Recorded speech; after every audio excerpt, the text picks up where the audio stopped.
ലേഖനം 2-ാം അധ്യായം അതിന്റെ 14-ാം വാക്യം വായിക്കാം.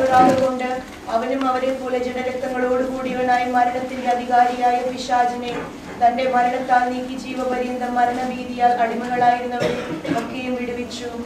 ജീവപര്യന്തം നമ്മൾ മരണത്തിന് അടിമകളായിരുന്നു.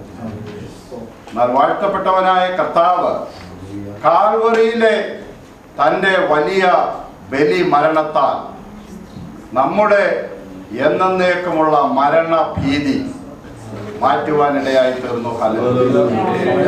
മരണത്തിന് അടിമകളായിരുന്ന നമ്മെ അവൻ കൃപയ്ക്ക് അല്ലെങ്കിൽ നീതിക്ക് അടിമകളാക്കി തീർത്തു.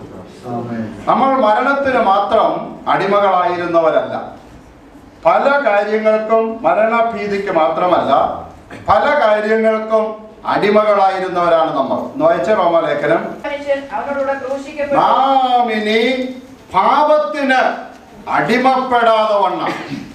അപ്പോൾ നാം എന്തിന് അടിമകളായിരുന്നു? പാപത്തിന് നമ്മൾ അടിമകളായിരുന്നു. മരണത്തിന് നമ്മൾ അടിമകളായിരുന്നു. പാപത്തിന് അടിമകൾ എന്ന് പറഞ്ഞാൽ എന്താ? അടിമ എന്ന് പറഞ്ഞാൽ എന്താ അർത്ഥം? യജമാനന്റെ ഇഷ്ടം ഒന്നും ചോദിക്കാതെ ചെയ്യുന്നവൻ. അപ്പോൾ നമ്മൾ പാപത്തിന്റെ അടിമയാണെന്ന് പറഞ്ഞാൽ നമ്മുടെ യജമാനൻ ആരാ? പാപമാണ്. ആ പാപം എന്ത് ചെയ്യുവാൻ നമ്മെ പ്രേരിപ്പിക്കുന്നുവോ അത് ചെയ്ത് നമ്മൾ പാപത്തിന് അടിമകളായി ജീവിച്ചവരാണ്. ജന്മ പാപമുണ്ട്, കർമ്മ പാപമുണ്ട്. നമുക്കറിയാം ദാവീദ് പറയുന്നത്, അകൃത്യത്തിൽ ഞാൻ ഉരുവായി, പാപത്തിൽ എൻ്റെ അമ്മ എന്നെ ഗർഭം ധരിച്ചു. നോക്കൂ, നമ്മൾ പരമ്പരാഗതമായി പേറി വരുന്ന പാപമുണ്ട്. അതിൽ നിന്ന് ആർക്കും ഒരിക്കലും മോചനമില്ല. എന്നാൽ നമ്മൾ ചെയ്യുന്ന നമ്മളുടെ പ്രവർത്തികൾ കൊണ്ടുള്ള പാപമുണ്ട്. ഒന്ന് വായിച്ച് 51-ാം സങ്കീർത്തനം അതിന്റെ 4-ാം വാക്യം ഒന്ന് വായിച്ച്. നിന്നോട് തന്നെ ഞാൻ പാപം ചെയ്തു. ദാവീദിന്റെ പ്രാർത്ഥനയാണ്. ദാവീദിന് അതിനുള്ള മാന്യതയുണ്ടായിരുന്നു, ഏത് കാര്യം പറയാൻ. പക്ഷെ ദാവീദ് പറഞ്ഞു, നിന്നോട് തന്നെ ഞാൻ പാപം ചെയ്തു. ഒരു കാര്യം ഇന്ന് രാവിലെ ഞാൻ പറയട്ടെ, നമ്മളിലെല്ലാം അന്തർലീനമായിരിക്കുന്ന പാപ സ്വഭാവമുണ്ട്. നമ്മളിലെല്ലാം അന്തർലീനമായിരിക്കുന്ന പാപ സ്വഭാവം, പാപ പ്രകൃതം നമ്മളിൽ എല്ലാവരിലുമുണ്ട്. ഇങ്ങനെ ഒരു കഥ കേട്ടിട്ടുണ്ട്. ഒരു വീട്ടിൽ ഒരു പയ്യൻ ഒരു ചെറിയ ഒരു അക്വേറിയത്തിൽ അവനൊരു മത്സ്യത്തെ വളർത്തും. ചെറിയ നമ്മുടെ പല വീടുകളിലും ഉണ്ടാവും. അപ്പോൾ ഒരു ദിവസവും എല്ലാ ദിവസവും അവൻ സ്കൂളിൽ നിന്ന് വന്നു കഴിഞ്ഞാൽ ഈ മത്സ്യത്തിന് തീറ്റ കൊടുക്കും, അതിന്റെ വെള്ളം മാറ്റും. അവന്റെ ജീവിതം മുഴുവൻ ആ മത്സ്യത്തിന് ചുറ്റുപാടും ഇങ്ങനെ കറങ്ങി നിൽക്കുന്ന ഒരു ജീവിതമാണ്. ആ ജീവിയുടെ അവന് വലിയ പ്രതിപത്തിയാണ്. അങ്ങനെ ഇരിക്കുമ്പോൾ ഒരു ദിവസം അവൻ സ്കൂളിൽ നിന്ന് വന്നപ്പോൾ ഈ മത്സ്യം ചത്തി കിടക്കുന്നതാണ്. തനക്കമൊന്നുമില്ലാതെ താഴെ ഇങ്ങനെ ആ മണ്ണിന്റെ മുകളിൽ കിടക്കുന്നതാണ്. അവന് ഭയങ്കര വിഷമം തോന്നും. അവൻ അന്ന് രാത്രിയിൽ അത്താഴം കഴിക്കുന്നില്ല എന്ന് തീരുമാനിച്ചു. ഭയങ്കര വിഷമമാണ്, സങ്കടം ഒരു തരത്തിൽ സഹിക്കാൻ വയ്യ. അവൻ്റെ ഫാദറിന് അത് വലിയ വിഷമമായിപ്പോയി. അപ്പോൾ അവൻ്റെ ഫാദർ അവനോട് പറഞ്ഞു, ഞാൻ 3 കാര്യങ്ങൾ ചെയ്യാം നിന്റെ സങ്കടം മാറാൻ. നീ ഇനി സങ്കടപ്പെട്ടിരിക്കുന്നത് എനിക്ക് കാണാനൊക്കത്തില്ല. അതുകൊണ്ട് 3 കാര്യങ്ങൾ ഞാൻ ചെയ്യാം. അത് സ്വീകരിച്ചുകൊണ്ട് നിന്റെ സങ്കടത്തിൽ നിന്ന് നീ മാറി, നീ ആഹാരം കഴിക്കണം, നിന്റെ നോർമൽ ജീവിതത്തിലേക്ക് നീ വരണം എന്ന് പറഞ്ഞു. ആ 3 കാര്യങ്ങൾ ഇതാണ്. 1, ഞാൻ ഈ ചെറിയ മത്സ്യത്തിന് വളരെ ഡീസൻ്റായ ഒരു ശവസംസ്കാരം നൽകാൻ പോവുകയാണ്. നല്ല മനുഷ്യരെയൊക്കെ എങ്ങനെ നമ്മൾ മാനിച്ചടക്കുമോ അതുപോലെ ഒരു ഡീസൻ്റായിട്ടുള്ള ഫ്യൂണറൽ ഈ മത്സ്യത്തിന് ഞാൻ കൊടുക്കാൻ പോവാം. 2, നിനക്ക് ഏറ്റവും ഇഷ്ടമുള്ള ഒരു സ്ഥലത്ത് നിന്നെയും കൊണ്ട് ഞാനൊരു എക്സ്കർഷന് പോകാൻ പോവുകയാണ്. അതാണ് 2ാമത്തേത്. 3, നിനക്ക് ഇഷ്ടമുള്ള കൂട്ടുകാരെ മുഴുവൻ വിളിച്ചോ, അതുകൊണ്ട് നിനക്ക് ഇഷ്ടമുള്ള ടൗണിലെ ഏറ്റവും നല്ല ബേക്കറിയിൽ കൊണ്ടുപോയി നിനക്ക് ഞാൻ ഐസ്ക്രീം നിനക്ക് ഇഷ്ടമുള്ളത് ഇഷ്ടം പോലെ വാങ്ങിച്ചു തരാൻ പോവുകയാണ്.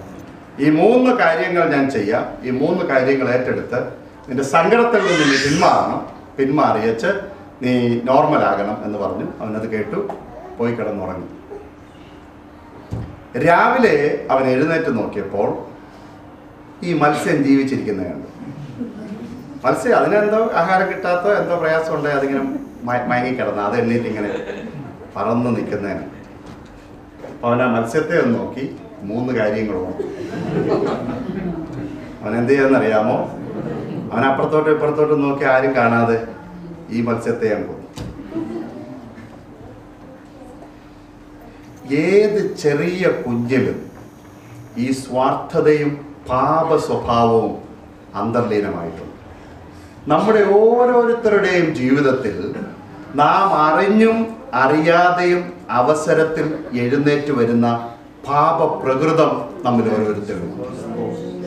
എന്നാൽ ആ പാപത്തെ നമ്മൾ താലോലിക്കുന്നവരാകുവാനല്ല ദൈവം നമ്മെ കുറിച്ച് ആഗ്രഹിക്കുന്നത്. മറിച്ച് നമ്മൾ അതിന്റെ അടിമകളായി ജീവിക്കുവാനല്ല ദൈവം നമ്മെ കുറിച്ച് ആഗ്രഹിക്കുന്നത്. മറഞ്ഞിരിക്കുന്ന തെറ്റുകളെ പോക്കി അടിയനെ മോചിക്കണമേ. സ്വമേധ പാപങ്ങളെ അകറ്റി അടിയനെ കാക്കേണമേ. അവ എൻ്റെ മേൽ വാഴരുതേ. എന്നാൽ ഞാൻ നിഷ്കളങ്കനും മഹാപാതകരഹിതനുമായിരിക്കും. ഹല്ലേലൂയ. നോക്കൂ, നിന്നോട് തന്നെ ഞാൻ പാപം ചെയ്തിരിക്കുന്നു എന്ന് പറയുവാനുള്ള ആ ഇന്റഗ്രിറ്റി നമ്മുടെ ജീവിതത്തിൽ ഉണ്ടായാൽ ദൈവത്തിന് ക്ഷമിക്കുവാൻ കഴിയാത്ത ഒരു പാപങ്ങളുമില്ല. ദൈവത്തിന് കണ്ണടച്ച് കളയുവാൻ കഴിയാത്ത ഒരു പാപങ്ങളുമില്ല. നോക്കൂ, നമ്മൾ പാപത്തിന് അടിമകളായിരുന്നു. എന്നാൽ അവന്റെ തങ്കച്ചോര നമ്മുടെ പാപത്തിൽ നിന്ന് നമ്മെ വീണ്ടെടുക്കുവാൻ പര്യാപ്തമാണ്. യേശുവിന്റെ രക്തം സകല പാപവും പോക്കി നമ്മെ ശുദ്ധീകരിക്കുന്നു. ഹല്ലേലൂയ. ഇന്ന് രാവിലെ ആ ശുദ്ധീകരിക്കുന്ന രക്തത്തിനായി ഞാൻ ദൈവത്തെ സ്തുതിക്കുന്നു.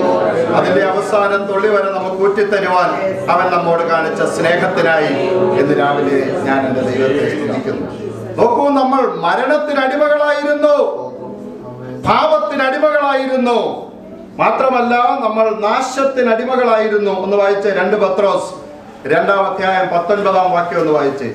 2 പത്രോസ് 2:19. തങ്ങൾ തന്നെ നാശത്തിന്റെ അടിമകളായിരിക്കവേ മറ്റവർക്കും സ്വാതന്ത്ര്യത്തെ വാഗ്ദത്തം ചെയ്യുന്നു. തങ്ങൾ തന്നെ നാശത്തിന് അടിമകളായിരിക്കെ മറ്റുള്ളവർക്ക് സ്വാതന്ത്ര്യം വാഗ്ദത്തം ചെയ്യുന്നു. നോക്കൂ, മൂന്നാമതായി നമ്മൾ എന്തിന് അടിമകളായിരുന്നു? നാശം. നാശകരമായ കുഴിയിൽ നിന്നും ഒഴിഞ്ഞ ചേറ്റിൽ നിന്നും അവൻ നമ്മെ കരേറ്റി. നമ്മുടെ കാലുകളെ അവനൊരു പാറമേൽ നിർത്തി. നമ്മുടെ ഗമനത്തെ അവൻ സ്ഥിരമാക്കി.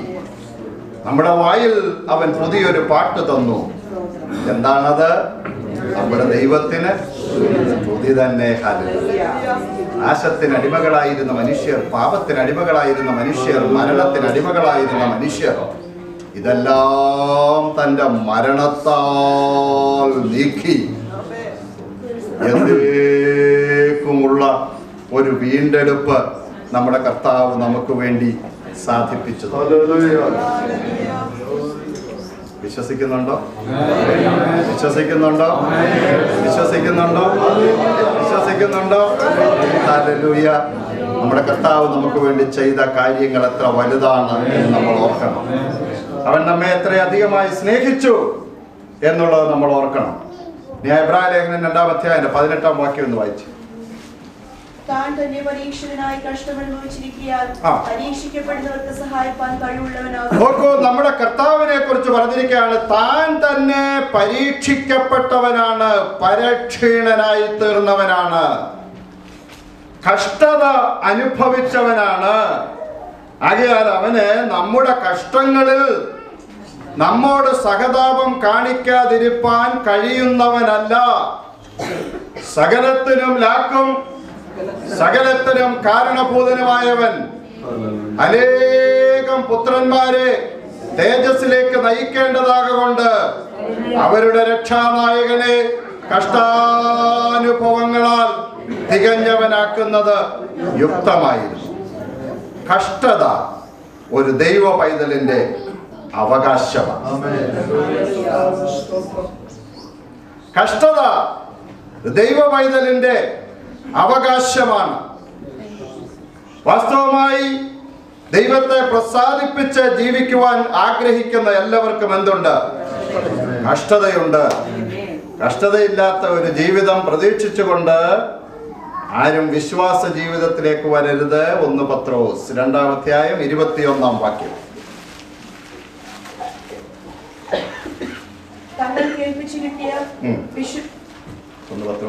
നിങ്ങളുടെ വിശ്വാസവും പ്രത്യാശയും ദൈവത്തിൽ വെച്ചുകൊള്ളേണ്ടതിന് ദൈവം അവനെ മരിച്ചവരുടെ ക്രിസ്തുവും നിങ്ങൾക്ക് വേണ്ടി കഷ്ടം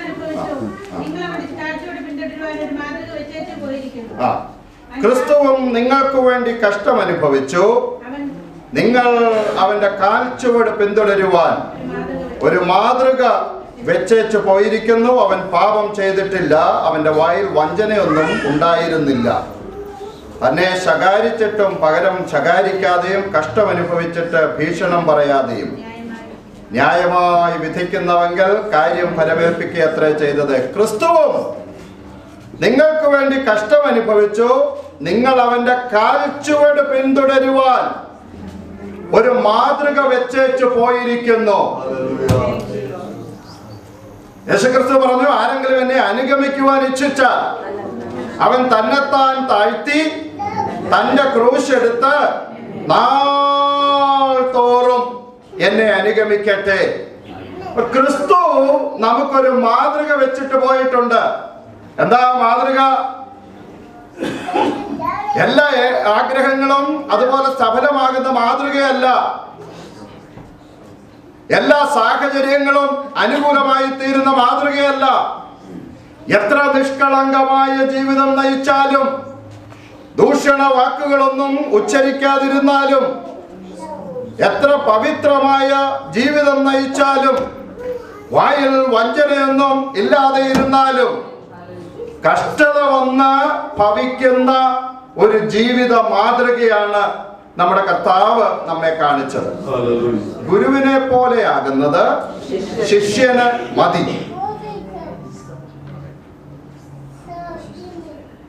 നോക്കൂ, ചെറിയ കഷ്ടതകൾ വരുമ്പോൾ നമ്മൾ ആരെയൊക്കെയാ പ്രാകുന്നത്?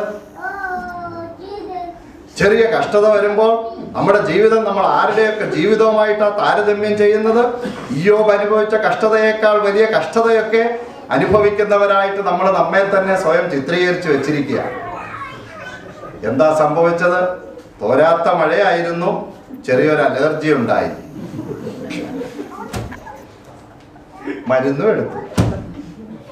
ചില അസുഖത്തിന് മരുന്നെടുത്താൽ 7 ദിവസം കൊണ്ട് മാറും, മരുന്നെടുക്കാതിരുന്നാൽ ഒരാഴ്ച കൊണ്ട് മാറിക്കിട്ടും. കഷ്ടത അവൻ നമുക്കൊരു മാതൃകയാക്കി വെച്ചിരിക്കുകയാണ്. ഫിലിപ്പിയ ലേഖനം 2-ാം അധ്യായം അതിന്റെ 5-ാം വാക്യം ഒന്ന് വായിച്ച്.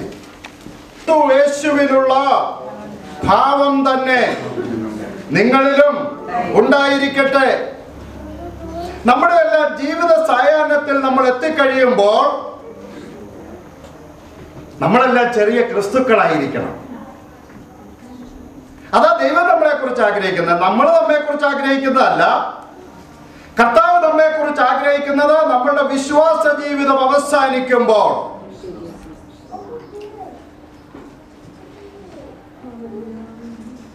നമ്മൾ ആരെ പോലെ ഇരിക്കണം. അത് ഒരു രാത്രി കൊണ്ട് സംഭവിക്കുകയില്ല. ഞാൻ ഈ കഴിഞ്ഞ തവണ നാട്ടിൽ പോയപ്പോൾ എൻ്റെ ഒരു മാവിയുടെ വീട്ടിൽ ചെന്നു. മാവിയുടെ വീട്ടിൽ ചെന്നപ്പോൾ അവരെന്നോട് പറഞ്ഞു, കുഞ്ഞിച്ചാനെ പോലെ തന്നെ ഇരിക്കുന്നത്. എനിക്ക് വലിയ സന്തോഷമായി. കുഞ്ഞിച്ചാൻ എന്ന് പറയുന്നത് എൻ്റെ ഫാദറിൻ്റെ കാര്യമാണ്. കുഞ്ഞിച്ചാനെ പോലെ തന്നെ ഇരിക്കുന്നു എന്ന് പറഞ്ഞു. പക്ഷെ ചെറുപ്പത്തിൽ ഇവരൊക്കെ പറഞ്ഞുകൊണ്ടിരുന്നത് എന്താണെന്നറിയാമോ? ഞങ്ങളുടെ അമ്മയുടെ കൂട്ടാണ് ഞാൻ ഇരിക്കുന്നത്.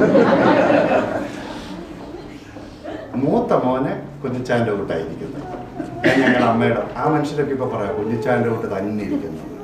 ഇതൊരു രാത്രി കൊണ്ട് സംഭവിച്ചല്ല, ഇങ്ങനെ വളർന്ന് വരികയാണ്. കുറച്ചുകൂടെ കഴിയുന്ന എൻ്റെ ഫാദറിന് ആ മരിക്കുന്ന സമയത്ത് എങ്ങനെ ഇരുന്നോ അങ്ങനെ ഇരിക്കും ഞാൻ. ഒരു രാത്രി കൊണ്ട് നമുക്ക് സാങ്ക്ടിഫിക്കേഷൻ സംഭവിക്കുവാനല്ല, ഒരു രാത്രി കൊണ്ട് നമ്മളെല്ലാം നേടിയെടുക്കുവാൻ. പക്ഷെ ജീവിതത്തിന്റെ അനുദിന യാത്രയിൽ നമ്മൾ അനുഭവിക്കുന്ന ആ ചെറിയ വേദനകൾ, നമ്മൾ അനുഭവിക്കുന്ന ആ ചെറിയ പീഡകൾ, നമ്മൾ അനുഭവിക്കുന്ന ആ ചെറിയ പരാജയം, നമ്മൾ അനുഭവിക്കുന്ന ആ ചെറിയ നിന്ദ നമ്മളെ ആരാക്കി തീർക്കും? നമ്മുടെ ഗുരുവിനെ പോലെ. അതാണ് നമ്മുടെ കർത്താവ് നമ്മെ കുറിച്ച് ആഗ്രഹിക്കുന്നത്. അത് നമ്മൾ മനസ്സോടെ സ്വീകരിക്കുന്നവരാകുവാനാണ് നമ്മുടെ കർത്താവ് നമ്മെ കുറിച്ച് ആഗ്രഹിക്കുന്നത്.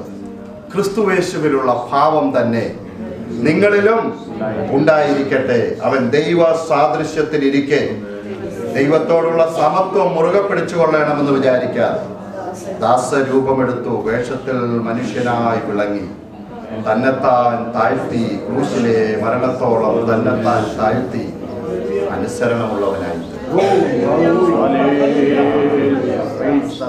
എത്ര ശ്രേഷ്ഠമായ ജീവിതമാണെന്ന് വിചാരിക്കുക. ചെറിയ കഷ്ടതകളുടെ മുമ്പിൽ നമ്മൾ പതറിപ്പോകുവാൻ, ചെറിയ രോഗത്തിന്റെ മുമ്പിൽ നമ്മൾ പതറിപ്പോകുവാൻ, ചെറിയ ചെറിയ പരാജയങ്ങളുടെ മുമ്പിൽ നമ്മൾ നിരാശരായി തീരുവാൻ, ഓരോ ചെറിയ സംഗതികളും നമ്മളെ വിശ്വാസത്തിൽ വർദ്ധിപ്പിച്ച് വിശ്വാസത്തിൽ ശക്തിയുള്ളവരായി ഏറ്റവും ശ്രേഷ്ഠതയുള്ള നല്ല മനുഷ്യരാക്കി നമ്മെ തീർക്കുന്നതിന് വേണ്ടിയാണ്. 2 കൊരിന്ത്യർ 1-ാം അധ്യായം 4-ാം വാക്യം ഒന്ന് വായിച്ചു. 2 കൊരിന്ത്യർ 1-ാം അധ്യായം 4-ാം വാക്യം. ദൈവം തന്നെ സ്പിക്കാൻ ശക്തരാകേണ്ടതിന് ഞങ്ങൾക്ക് കഷ്ടത്തിലൊക്കെയും അവൻ ഞങ്ങളെ ആശ്വസിപ്പിക്കുന്നു. നോക്കൂ, ഇപ്പൊ പൗലോസ് തന്നെ കുറിച്ചും തന്റെ കൂടെയുള്ള ആളുകളെ കുറിച്ചും പറയുന്നത്, ഞങ്ങൾ കഷ്ടതയിൽ കൂടെ കടന്നു പോകുന്നു, ഞങ്ങളെക്കാൾ വലിയ കഷ്ടത അനുഭവിച്ച ഒരാള് ഞങ്ങളെ ആശ്വസിപ്പിക്കുന്നു. എന്തിനു വേണ്ടി? യാതൊരു കഷ്ടതയിലും കടന്നു പോകുന്നവരെ ആശ്വസിപ്പിക്കേണ്ടതിന് വേണ്ടി. ഒരു കാര്യം ഓർത്തോണം, ക്രിസ്തു നമുക്ക് നല്ലൊരു മാതൃക വെച്ചിരിക്കുന്നു. അവന്റെ ഭാവം നമ്മളിൽ ഉണ്ടാകുവാൻ അവൻ ആഗ്രഹിക്കുന്നു.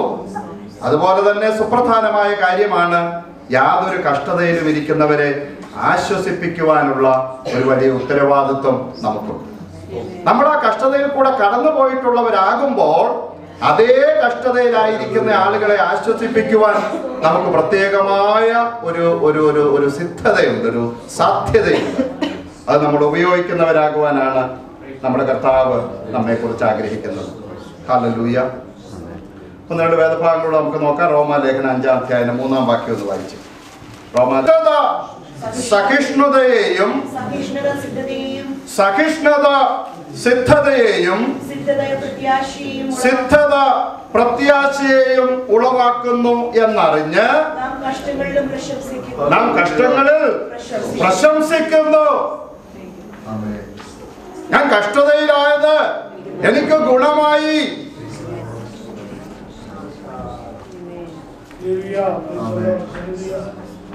കർത്താവിൽ ഞാൻ ഏറ്റവും അധികം സന്തോഷിക്കേണ്ടതിന് എനിക്ക് അത്യന്തം കൈപ്പായത് ഭവിച്ചു. നോക്കൂ, കഷ്ടത നമ്മെ എവിടെയാ എത്തിക്കുന്നത്? കഷ്ടത സഹിഷ്ണുതയെയും സഹിഷ്ണുത സിദ്ധതയെയും സിദ്ധത പ്രത്യാശയെയും ഉളവാക്കുന്നു എന്നറിഞ്ഞ് നാം കഷ്ടങ്ങളിൽ എന്ത് ചെയ്യുന്നു? പ്രശംസിക്കുന്നു. ഹല്ലേലൂയ. ക്രിസ്തുവിന്റെ കഷ്ടങ്ങളിൽ പങ്കാളിയാകും തോറും ഞാനതിൽ പ്രശംസിക്കുന്നു, ഞാനതിൽ സന്തോഷിക്കുന്നു. ഹല്ലേലൂയ. ഇയ്യോബിനെ കുറിച്ച് നമ്മൾ പഠിച്ചിട്ടുണ്ടല്ലോ. ഇയ്യോബിന്റെ സഹിഷ്ണുത നമ്മൾ കണ്ടു. സഹിഷ്ണുത കാണിച്ചവരെ നമ്മൾ ഭാഗ്യവാന്മാർ എന്ന് പുകഴ്ത്തുന്നു. ഇയ്യോബിന്റെ സഹിഷ്ണുത നമ്മൾ കണ്ടും കർത്താവ് ദൈവം അവന് വരുത്തിയ അന്ത്യം നമ്മൾ കണ്ടുമിരിക്കുന്നു. ഹല്ലേലൂയ. നമ്മുടെ ജീവിതത്തിൽ കഷ്ടതയുടെ ശോധനകൾ ഉണ്ടാകുമ്പോൾ നമ്മൾ ദൈവത്തെ തള്ളിപ്പറഞ്ഞ് ഓടിപ്പോകുന്നവരാകുവാനല്ല കർത്താവ് നമ്മെ കുറിച്ച് ആഗ്രഹിക്കുന്നത്. അതേ പുസ്തകം 8-ാം അധ്യായം 18-ാം വാക്യം ഒന്ന് വായിച്ച. റോമാലേഖനം 8-18. നമ്മിൽ വെളിപ്പെടുവാനുള്ള തേജസ് വിചാരിച്ചാൽ ഈ കാലത്തിലെ കഷ്ടങ്ങൾ സാരമില്ല എന്ന് ഞാൻ എണ്ണുന്നു. നോക്കൂ, നമ്മിൽ വെളിപ്പെടുവാനുള്ള തേജസ് വിചാരിച്ചാൽ ഈ കാലത്തിലെ കഷ്ടങ്ങൾ സാരമില്ല. ഞൊടി നേരത്തേക്കുള്ള ഞങ്ങളുടെ ലഘുവായ കഷ്ടം അത്യന്തം അനവധി നിത്യ തേജസ്സിന്റെ ഘനം എന്ന് എണ്ണുന്നു. ഹല്ലേലൂയ. നോക്കൂ, ഞൊടി നേരത്തേക്കുള്ള കഷ്ടത നമ്മുടെ 1000 സംവത്സരം ദൈവത്തിന്റെ ദൃഷ്ടിയിൽ ഇന്നലെ കഴിഞ്ഞു പോയ ഒരു ദിവസം പോലെ മാത്രമേ ഉള്ളൂ. ഒരായുസ് മുതൽ നമ്മൾ കഷ്ടപ്പെട്ടാൽ ദൈവം പറയുന്നത് എന്താ? ഒരു സെക്കൻഡ് നേരം എങ്ങാണ്ട് കഷ്ടപ്പെട്ടു. എന്തിനു വേണ്ടിയാ? ഒരു നേരത്തേക്കുള്ള ഞങ്ങളുടെ ലഘുവായ കഷ്ടം അത്യന്തം അനവധി നിത്യ തേജസ്സിന്റെ ഘനം. കഷ്ടത സഹിഷ്ണുതയെയും സഹിഷ്ണുത സിദ്ധതയെയും സിദ്ധത പ്രത്യാശയെയും ഉളവാക്കുന്നു എന്നറിഞ്ഞ് നാം കഷ്ടങ്ങളിലും പ്രശംസിക്കും. നോക്കൂ, ഈ അന്തരീക്ഷത്തിൽ ചിറകടിച്ച് പറന്നു നടക്കുന്ന ചിത്രശലഭങ്ങൾ എത്ര മനോഹരമായ കാഴ്ചയാണ്. ചിത്രശലഭങ്ങളെ ഇഷ്ടമല്ലാത്ത ആരെങ്കിലും ഉണ്ട് എന്ന് എനിക്ക് തോന്നുന്നില്ല. അടുത്തിരിക്കുന്നവരെ ഇഷ്ടമില്ലാത്തവരുണ്ട്. ചിത്രശലഭത്തെ ഇഷ്ടമില്ലാത്തവരാരും. എത്ര മനോഹരമാണ് ഒരു ചിത്രശലഭത്തിന്റെ പറക്കൽ. പക്ഷെ അതൊരു ചിത്രശലഭമാകുന്നത് ഒരു രാത്രി കൊണ്ടല്ല. ചിത്രശലഭങ്ങൾ ഉണ്ടാകുന്നത് നിങ്ങൾ സ്കൂളിൽ പഠിച്ചിട്ടുണ്ട്. Science sir പഠിപ്പിച്ചപ്പോൾ ഉറങ്ങാതിരുന്ന് കേട്ടെങ്കിൽ നിങ്ങൾക്കതറിയാം. ഇതാദ്യം ഒരു പുഴുവായിട്ടാണ് തീരുന്നത്. ഒരു പുഴു. ഈ പുഴുവിനെ മറ്റൊരു വസ്തു അങ്ങ് മൂടും. ഒരു കോക്കൂൺ കൊണ്ട് ഈ പുഴു അങ്ങ് മൂടപ്പെടും. ഒരിക്കലും ഒരു സ്കൂളിൽ ഒരു അധ്യാപിക തൻ്റെ കുഞ്ഞുങ്ങളെ എങ്ങനെയാണ് ചിത്രശലഭം ഉണ്ടാകുന്നത് കാണിക്കുവാൻ ഒരു ലബോറട്ടറിയിൽ കൊണ്ടുപോയി. നമ്മുടെ നാട്ടിലെ പോലല്ല. ഞങ്ങളൊക്കെ സ്കൂളിൽ പഠിക്കുന്ന കാലത്ത് ലബോറട്ടറി ഒന്നുമില്ല. അപ്പൊ അന്ന് സാർമാർ ചെയ്യുന്നൊരു എളുപ്പ വഴിയുണ്ട്. എന്താണെന്ന് അറിയാമോ? Suppose this is A test tube. ഇതൊരു ടെസ്റ്റ് ട്യൂബ് ആണെന്ന് അങ്ങ് വിചാരിച്ചോളാം. ട്യൂബ് നമ്മളെ കണ്ടിട്ടില്ല. ലബോറട്ടറിയിൽ കൊണ്ടുപോയി ഇതുപോലെ ഒരു കോക്കൂണിൽ നിന്ന് ഈ ചിത്രശലഭം ഉണ്ടാക്കുന്ന കാര്യം കാണിക്കുവാനായിട്ട് കൊണ്ടുപോയിട്ട് പറഞ്ഞു, ചിത്രശലഭം ഇറങ്ങി വരുന്നത് നിങ്ങൾ കാണുകയേ ചെയ്യാവൂ, ഒന്നും ചെയ്യരുത്, അങ്ങനെ കണ്ട് അത് മനസ്സിലായിക്കോണമെന്ന് പറഞ്ഞു. അങ്ങനെ ഇരിക്കുമ്പോൾ ഈ കോക്കൂൺ ചെറുതായിട്ടൊന്ന് പൊട്ടിയിട്ട് ഈ ചിത്രശലഭം അതിൻ്റെ അകത്തുനിന്ന് ഇങ്ങോട്ട് ഇറങ്ങി വരാനായിട്ട് അങ്ങനെ സ്ട്രഗിൾ ചെയ്യുക. ഭയങ്കരമായി 1 ഇഞ്ച് വന്നു, 1 ഇഞ്ചില്ലല്ലോ, ഒരു അല്പം ഇങ്ങോട്ട് വന്നു, അല്പം ഇങ്ങോട്ട് വന്നു, അല്പം ഇങ്ങോട്ട് വന്നു. ഇങ്ങനെ പ്രയാസപ്പെട്ട് വരുമ്പോൾ ഒരു കൊച്ചു കുഞ്ഞ് അങ്ങോട്ട് ചെന്ന് മറ്റേ കോക്കൂൺ അങ്ങ് തുറന്നു പോയി. അപ്പം വിചാരിച്ച് ഈസിയായിട്ട് ചിത്രശലഭം ഇങ്ങനെ അങ്ങ് പറന്നു പോകുന്നു. എന്താ സംഭവിച്ചതെന്നറിയാമോ? ചിത്രശലഭം ചത്തുപോയി. അതിൻ്റെ ചിറകുകൾക്ക് ശക്തി ഉണ്ടാകുന്നത്, അത് പറക്കുവാൻ പ്രാപ്തിയുള്ളതായി തീരുന്നത് ഈ സ്ട്രഗിളിൽ നിന്നാണ്. അത് പ്രകൃതിയുടെ നിയമമാണ്. അങ്ങനെ ആ ചെറിയ കൂടിൽ നിന്ന് അത് പതുക്കെ പുറത്തു വന്നാണ് പെട്ടെന്ന് ചിറകടിച്ച് പറന്ന് അത് അനന്ത വികായസിലേക്ക് പറന്നുയരുന്നത്. എത്ര മനോഹാരിതയുള്ള ഒരു ജീവിയാണത്.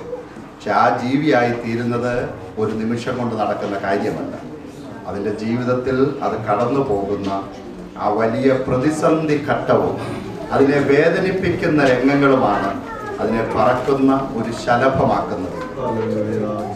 നിന്റെ ജീവിതത്തിലെ കഷ്ടത നിന്നെ പറക്കുന്ന ഒരു ചിത്രശലഭമാക്കുവാനാണ്. നീ അനന്ത വികായസിൽ പറക്കേണ്ട ഒരു വ്യക്തിയാണ് ഹാലലൂയ. ഓരോ ദൈവ പൈതലിനെ കുറിച്ചും ദൈവം ആഗ്രഹിക്കുന്നത് അതാണ്. കർത്താവ് തൻ ഗംഭീരനാദത്തോടും പ്രധാന ദൂതന്റെ ശബ്ദത്തോടും ദൈവത്തിന്റെ കാഹളത്തോടും കൂടെ സ്വർഗത്തിൽ നിന്നിറങ്ങി ക്രിസ്തുവിൽ മരിച്ചവർ മുമ്പേ ഉയർത്തെഴുന്നേൽക്കും. പിന്നെ ജീവനോടെ ശേഷിക്കുന്ന നാം അവനെ എതിരേൽപ്പാൻ ആകാശമേഖലകളിൽ എടുക്കപ്പെടും. ഇങ്ങനെ നാം എല്ലായ്പ്പോഴും കർത്താവിനോട് കൂടെ ആയിരിക്കും. നീ പറക്കുവാനുള്ളവനാണ്.